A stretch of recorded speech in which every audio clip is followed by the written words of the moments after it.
we even think the Holy Spirit is like a wind. Sometimes we think he is fire, because sometimes we even see him as a dove. And sometimes we even think he is oil. Does he have a body in the first place, or he just some kind of a wind? So these were the questions I had when I was growing up. The only time I heard about the word Holy Spirit was when they did the benediction. They said, the grace of the Lord Jesus Christ, the love of God the Father, and the fellowship of the Holy Spirit be with us and remain with us, and so on and so forth. And so that was the only time the word Holy Spirit was technically mentioned. And so I grew up with this major question, who the Holy Spirit was. I even thought probably the Holy Spirit is some kind of a force, some kind of a wind. And to add to all that, that when people lay their hands on somebody, they fall to the ground. I've seen that. I said, okay, is that what the Holy Spirit does? Does he push people around? And so that was another question. Then sometimes I heard people speaking in tongues and saying things I didn't understand. I wondered, what on earth is this? Is this the work of the Holy Spirit? And so I'm going to begin to explain certain things to you. And I hope today you will have a clarity in who the Holy Spirit is. So I believe, though my words may not be adequate enough to completely and comprehensively describe the power of the Holy Spirit, I believe that simply because the Spirit of God dwells inside you, and he dwells inside me, I believe that God will be able to reveal himself to you directly. And how do I know you have the Holy Spirit? If you have made Jesus the Lord of your life, you can be very assured it is the work of the Holy Spirit. There are some very deceptive and very heretic teachings about the Holy Spirit. I'll tell you how it goes. Number one, the teaching that the Holy Spirit is not God, but is some force. And so we come across this kind of manifestation, and we somehow even misunderstand that the Holy Spirit is just a force, and that's what I was thinking when I was growing up, when I saw the videos of people collapsing. Wow, I said, that's the power of the Holy Spirit. Who's the Holy Spirit? I don't know, just a force, because the guy was standing and he's now on the floor. The Holy Spirit is not God. He's just God's power. He's the force. That's one very wrong teaching. I'll explain that. Number two, the Holy Spirit is just an expression of the Trinity. I'll explain that as well. But that is a wrong teaching. The Holy Spirit is not just an expression, but indeed he is God. Number three, when somebody addresses the Holy Spirit as it, that is a major error, because the Holy Spirit is not it. He's a person, and in the Bible, he's referred to as a he. And that's very important. So therefore, when you refer to somebody as a he, it's a person. He is not a feeling. He's not a wind, though he's represented as wind and oil and all these things. He's God. That's what the Bible teaches us.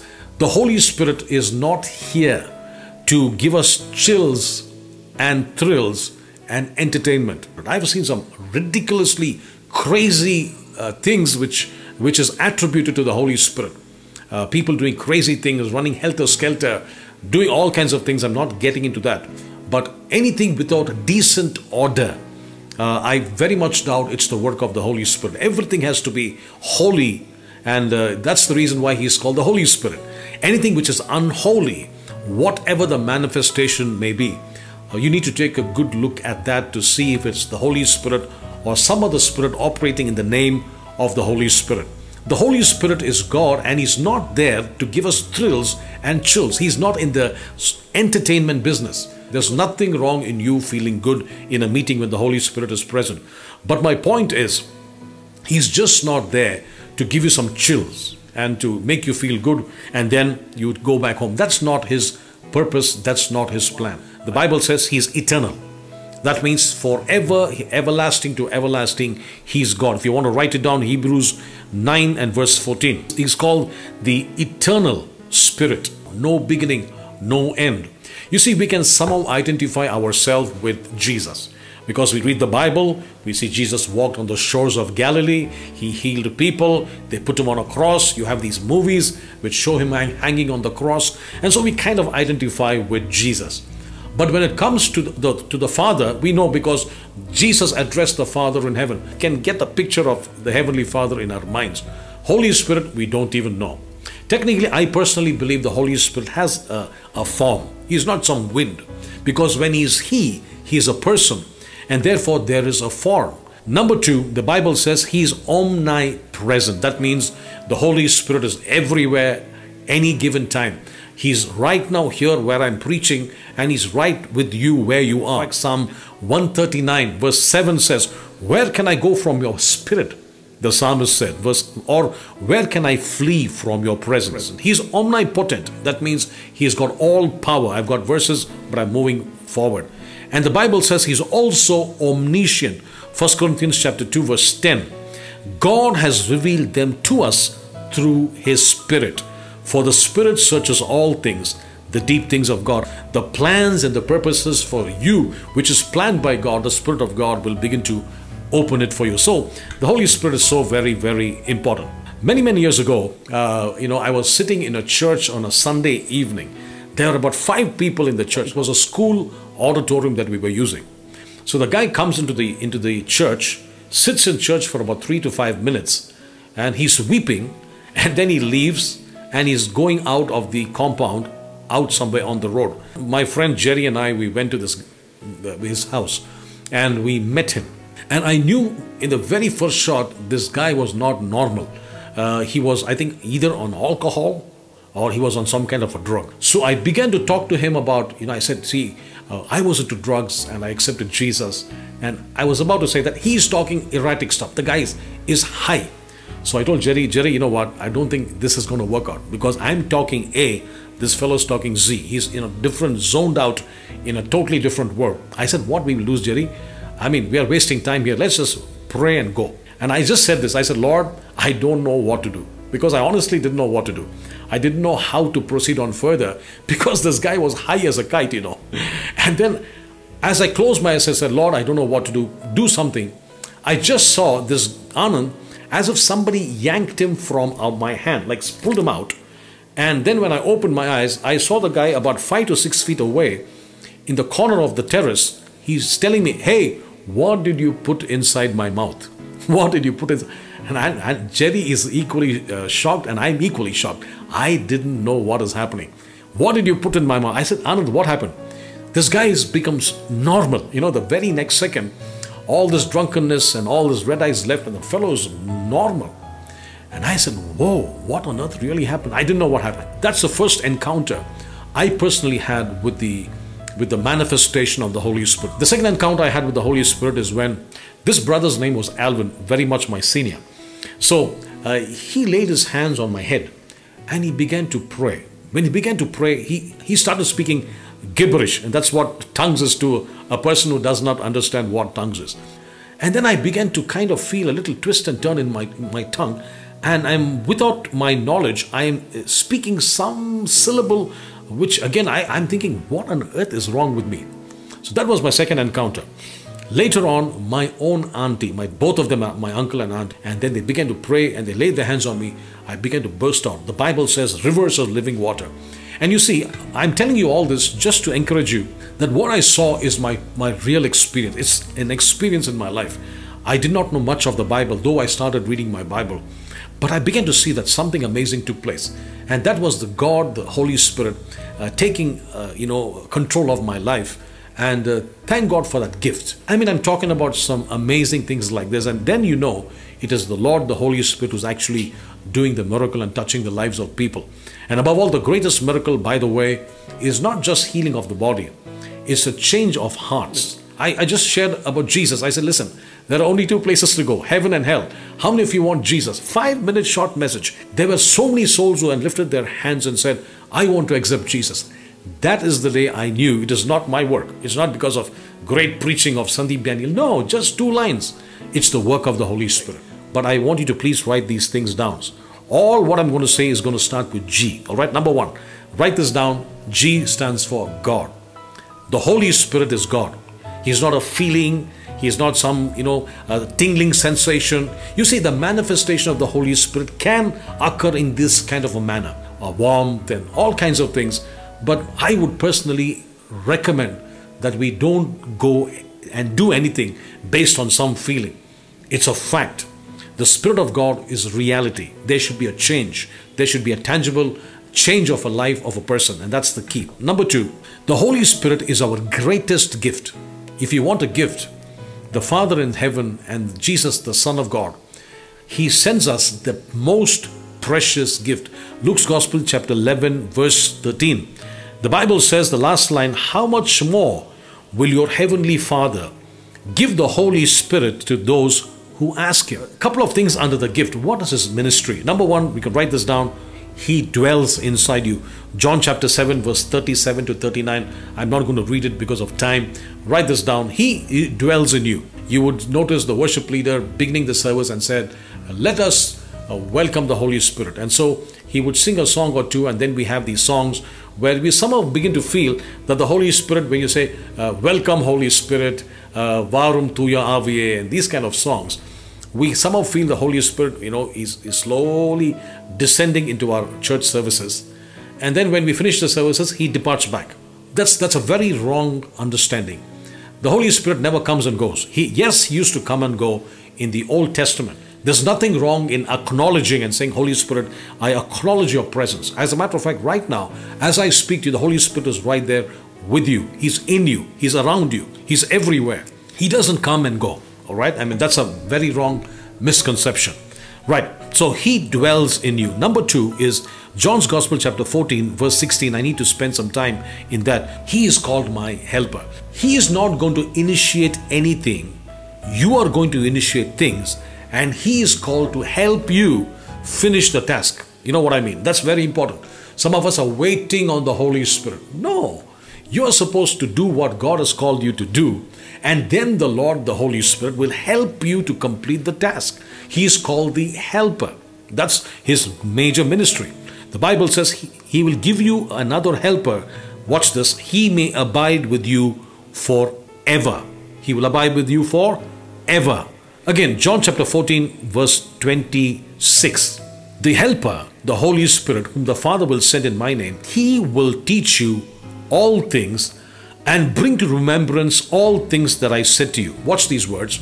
He will teach you. He's a teacher. And not only that, He's the one who reminds you. Now, the word remind is an interesting word, because reminder means it is already there and you have someone to help you to recall what was already there. So my phone gave me a reminder. So it could remind me only because I have the information already on my phone, right? So if you don't have the word inside your heart, how will the Holy Spirit remind you? You see, some of us have Psalm 23 verse 1. So for everything and anything, the Holy Spirit can, even if He is ministering to you, can only pull up Psalm 23 verse 1. Another verse that probably all of us might know is John 3:16, because we found it in that Gideon's Bible, And so for everything, God has to bring John 3:16. And there's no clarity. Lord, what do I do? John 3:16. Lord, what do I do? Psalm 23 verse 1. Because that's all He's got to remind you.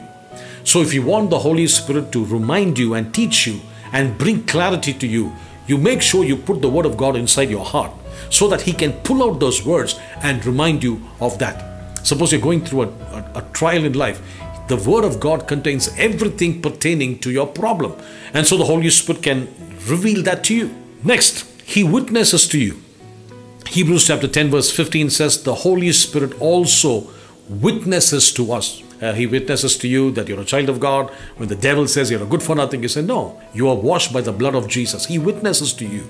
Next, He helps us to pray. Romans 8:26. When you're going through a very difficult time in life, that's when the time the Holy Spirit helps us to pray. And sometimes He doesn't even use English. He doesn't even use your mother tongue. The Bible says He groans within us. It's a language. It's another level of prayer. The next G is the giver of gifts. There are spiritual gifts. 1 Corinthians chapter 12 verse 1. Now concerning spiritual gifts, brethren, I do not want you to be ignorant. And because you have these gifts, you're able to work and to navigate yourself well in this earth, to demonstrate the power of Christ, to bring His kingdom culture here. And in verse number 4, there are diversities of gifts, but the same Spirit. So the Spirit of God is the dispenser of these gifts. Next, the next word is the word governs. G for governs. John's Gospel 16 and verse number 8. And when he has come, the Holy Spirit, He will convict the world of sin. When you preach Jesus to somebody and tell them, Lord, Jesus loves you, He died for you, and you preach the gospel of the Lord Jesus Christ, You see, what happens is the Spirit of God convicts them, touches their heart, and said, yes, I need Jesus because I'm a sinner. Who does that work? It's the Holy Spirit. It's not my work. You know, sometimes I've seen people condemning people. That's not my job. The Holy Spirit's job is to convict that person of sin. And he will come to a place where he says, you know what? Yes, I need a Savior. And he will turn to Jesus. In other words, he's the one who governs people into accepting Jesus Christ, for those of them who do not know Christ. The next G is the word guarantee. 2 Corinthians chapter 1, 22. Who has sealed us and given us the Spirit in our hearts as a guarantee. Okay, what does this mean? Suppose I want to buy a car. I pay a down payment. I haven't paid the full amount of money. I've just paid that little. And having paid that little amount of money, I'm going to come back and pay the rest of it. So how do I know that I'm redeemed? How do I know that I'm purchased with the price? It's because the Holy Spirit is given in our hearts, in my heart as a guarantee. So because Jesus has given the Holy Spirit in my heart as a guarantee, there is going to be a day where I'm going to be redeemed. Redeemed spirit and soul and body. I'm already redeemed by the blood of Jesus, but this body is going to be redeemed. That's why when we go for your funeral and we bury the body, you know what? That body is going to rise up one day. We're going to be redeemed. All right, moving on. The next is the word garner. The word garner simply means to gather. So as we were talking about the body, Romans chapter 8 verse 1 says, but the Spirit of him who raised Jesus from the dead. You see, when you see the movie, The Passion of the Christ, of various movies about Jesus Christ, the dead body of Christ lay there, and the Bible says the Spirit of God, the Holy Spirit, the third person of the Trinity, he was the one who fired up the body of Jesus and brought Jesus back to life. And the Bible says the same Holy Spirit is going to resurrect our bodies. I was there recently speaking at my auntie's burial, and a couple of weeks ago. And you know what? When you see that body go into the dust, there's this assurance that the same Holy Spirit is going to fire that mortal body, bring it back to life as a glorified body, just like the body of Jesus. I mean, what an amazing thing that would be. I'm telling you, this glorified body, no sickness, no disease, no COVID-19. And that firing up is the work of the Holy Spirit. And the Bible says he will also give life to your mortal bodies through the Holy Spirit who dwells in you. That's an amazing place. Make Jesus the Lord of your life. So the next G is the word grace. The word grace, write the word G. And the book of Zechariah chapter 12 verse number 10. The Bible says he is called the Spirit of grace and supplication. That's one of his names. God is a God of goodness and grace. Right now, he is a God of grace. Grace doesn't mean I can do what I want. Grace doesn't mean I can sin, I can ask God for forgiveness. That is not grace, that is foolishness. I pray the Spirit of grace will give you the discernment not to go and mess yourself up and come back with tears in your life. See, there are some mistakes we make and it's okay. But there are certain mistakes will scar you for the rest of your life. The Spirit of grace must keep you. The last G is the word good witness. I like that. Good witness. Acts chapter 1 verse number 8. When you receive the Holy Spirit, that will be witnesses of Jesus. You see, I was into drugs and alcohol. And today as I speak to you, there's a change in my life. That's what the Holy Spirit can do for you. He can change your life. How do I receive the Holy Spirit? I mean, how do I walk in the Holy Spirit? First of all, I want to tell you, you already have the Holy Spirit. But there's something called growing or infilling of the Holy Spirit. Getting to know Him more intimately. The Holy Spirit is always there when the word is spoken. It's like you have a matchstick.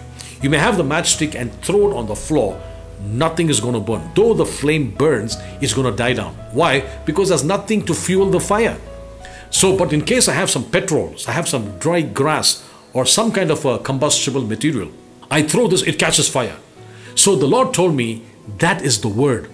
Today, if you want to be filled with the Holy Spirit, today, if you want to grow in the things of God, today, if you want to be led and governed and have the guarantee of all these things I told you, all you do, spend time with the word.